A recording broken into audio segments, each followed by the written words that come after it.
और गुलाम सरवर साहब ने कहा कि यह बात 100% गलत है कि उर्दू मुसलमानों की ज़बान है। उर्दू खालिस हिंदुस्तानी ज़बान है। जितनी ये बात सच है कि उर्दू हिंदुस्तानी ज़बान है, उतनी ये बात भी सच है कि आज उर्दू मुसलमानों की ज़बान होकर रह गई है। मैं कभी कभी कहता हूं कि अपने ही घर में मैं अनजान हो गई, मैं बेचारी उर्दू हूं, मैं मुसलमान हो गई। इस वक्त मैं उर्दू ज़बान के ताल्लुक से शोरा आएंगे, कलाम सुनाएंगे। यकीनन है कि उर्दू की खिदमत इन शोरा ने बड़ी की है और इनकी वजह से उर्दू के लबो लहजे में जो ताजगी और बागपन है, उनके मरहून मिन्नत हम सब हैं। मेरे भाइयों, अगर आप मुल्क की तारीख देखें तो इस मुल्क की आज़ादी की तहरीक में उर्दू ज़बान ने जो रोल अदा किया है, यकीनन है कि दूसरी ज़बानों ने अदा की होगी, लेकिन इस लड़ाई में अगर इमामत किसी ज़बान ने की है तो उर्दू ने की है। इनकलाब जिंदाबाद के नारे हों या सरफरोशी की तमन्ना या सारे जहां से अच्छा, अगर किसी ज़बान ने दिया है हमको अमानत में, हमको वरासत में, तो उर्दू ज़बान रही है। और आज उर्दू कहाँ खड़ी है, इस पर हमको एहतसाब करने की ज़रूरत है। मैं उसी एहतसाब की दावत देने के लिए आपके दरमियान में आया हूं कि उर्दू सिर्फ हमारी बोलचाल की ज़बान बन गई है। आज उर्दू एक वक्त ये ज़बान उर्दू मोहल्ला थी और लाल किला की फसील पर इसकी आवाज वहां से निकलती थी और पूरे मुल्क में उसका असर होता था।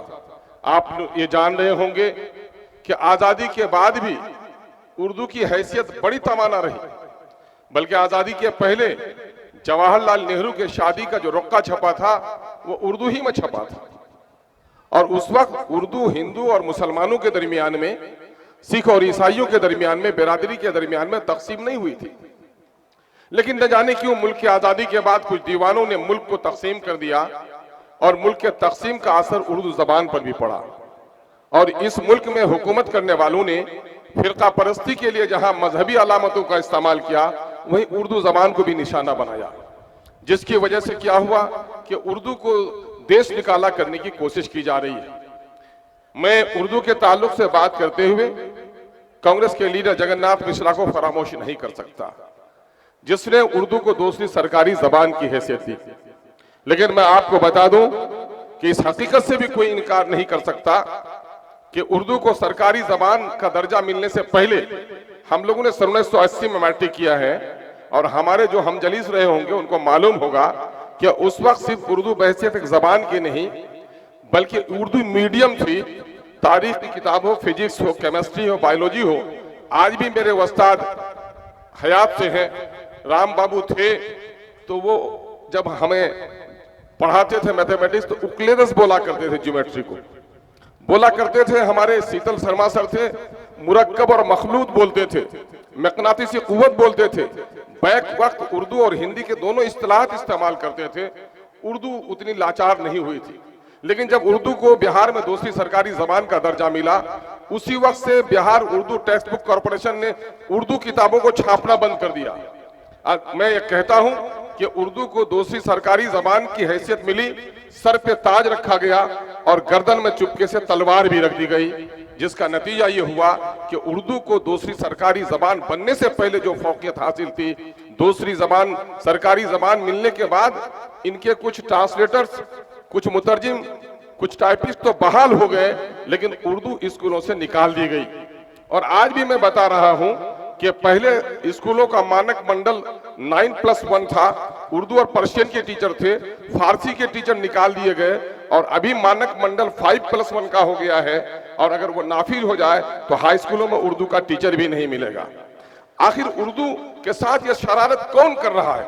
मैं किसी और को बदनाम नहीं करना चाहता।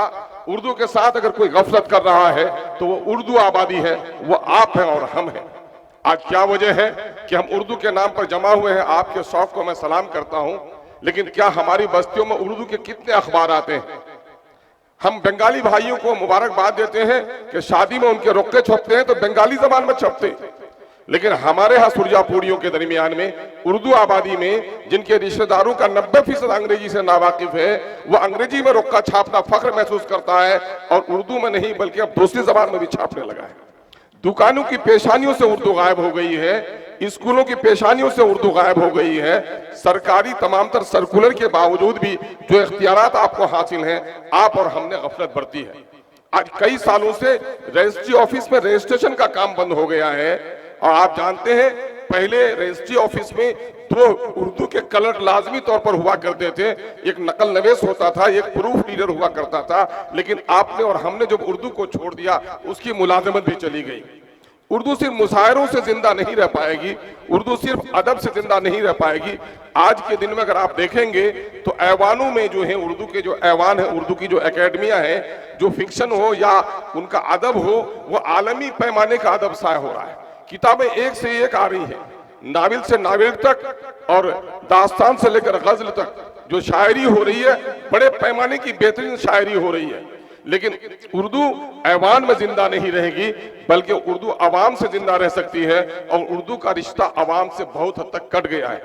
हम चाहते हैं कि आइए हम और आप अहद करें कि आज जिस शायर के बागपन के जुमले को हम सुनने के लिए आए हैं, तो किस वजह से उर्दू से हमारा एक लगाव है।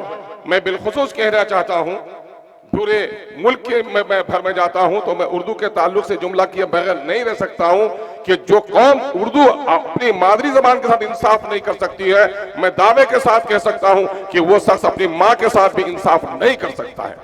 उर्दू से मोहब्बत करना, उर्दू से रिश्ता कायम रखना हमारा लाजमी हिस्सा है। और आज उर्दू सिसक रही है, दम तोड़ रही है।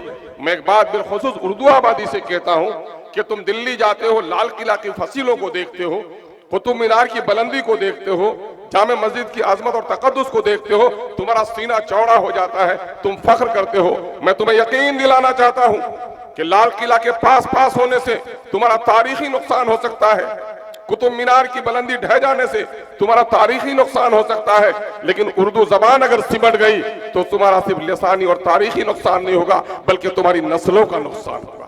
जबान सिर्फ मुंह से निकलने वाली हवा और बामाना अल्फाज का नाम नहीं है। जबान अपनी तहजीब, अपने तमद्दुन और माजी की दौलत, माजी की अमानत हुआ करती है। आज उर्दू सिर्फ जबान नहीं है, उर्दू एक कल्चर का नाम है, उर्दू एक तहजीब का नाम है।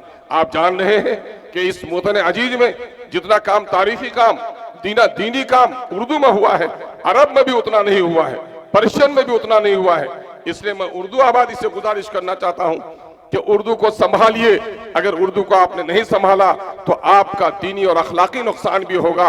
आपके बच्चे डिप्टी नजीर अहमद को नहीं पढ़ सकते, आपके बच्चे हाली को नहीं जानते, सर सैयद के दर्द भरे पैगाम से नाआशना है, इकबाल की पाकीज़ा ख्यालात से आपकी आबादी नाआशना है।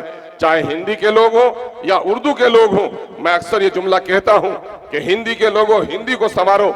उर्दू और हिंदी दोनों जुड़वा बहन है। अगर उर्दू मर गई तो हिंदी भी जिंदा नहीं रह सकती है। शंकर कैमूरी साहब, आप लोगों का बड़ा फरीजा है, जमुना भी बहे, गंगा भी बहे, तभी संगम जिंदा संगम बाकी रहेगा। गंगा बहे और जमुना सूख जाए तो संगम बाकी नहीं रह सकता है। उर्दू अगर मिट जाएगी तो हिंदी भी जिंदा नहीं रह सकती है।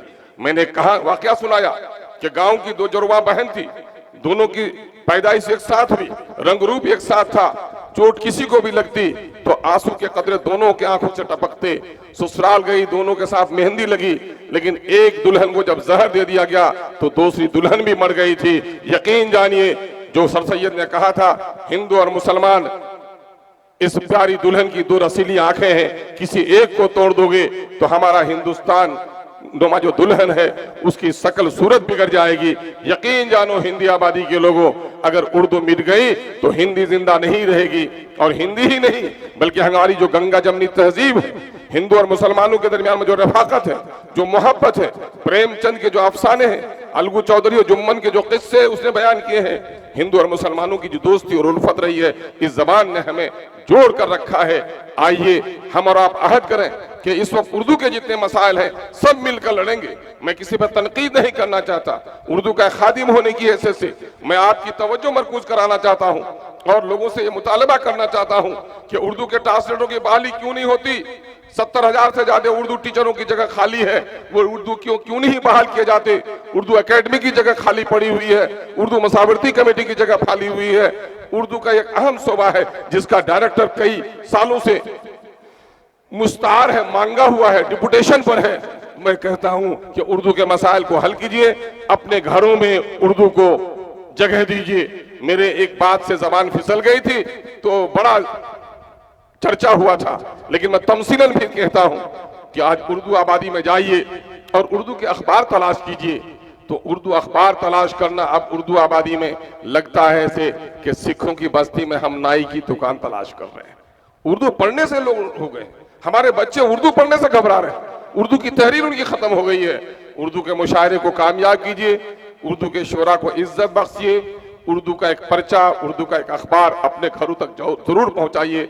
अगर उर्दू जिंदा न रही, यकीन जानो हिंदी मुसलमानों तुम्हारी तारीख भी बाकी नहीं रहेगी, और हिंदू और मुसलमानों का जो रिश्ता है यह पाकीज़ा रिश्ता भी बाकी नहीं रहेगा। जरा मुड़ कर देखो, यही साउथ में तेलुगु और कन्नड़ के नाम पर रियासतें अलग हो गई, पाकिस्तान का 2 टुकड़ा सिर्फ हिंदी और बांग्ला के नाम पर हो गया। आजकल आलम ने कहा था, किसी कौम को तुम तबाह करना चाहो तो उसकी नस्लों की गर्दनों पर शमशीर मत चलाओ, उसकी मादरी जबान छीन लो। जब कोई कौम मादरी जबान जिसकी छीन जाती है वो कौम तो जिंदा रहती है, लेकिन अपनी माजी की वरासत से महरूम हो जाती है, वो यतीम हो जाती है। आइए हम अहद करें, उर्दू लिखेंगे भी, उर्दू पढ़ेंगे भी, अपनी दुकान की पेशानी पे अपने कलम से नजराना लिखते वक्त, नात पढ़ते वक्त उर्दू का हम इस्तेमाल करेंगे, वरना सिर्फ जबान से हम उर्दू की बात करते रहे और उर्दू के कालिब की हमने हिफाजत नहीं की, रस्मुल खत की हमने हिफाजत नहीं की, तो उर्दू में जो चाशनी हो बाकी नहीं रहेगी। उर्दू जिंदाबाद। आज का ये बेहतरीन बज़्म मुशायरा जिंदाबाद। बहुत बहुत शुक्रिया। सलाम आदाब।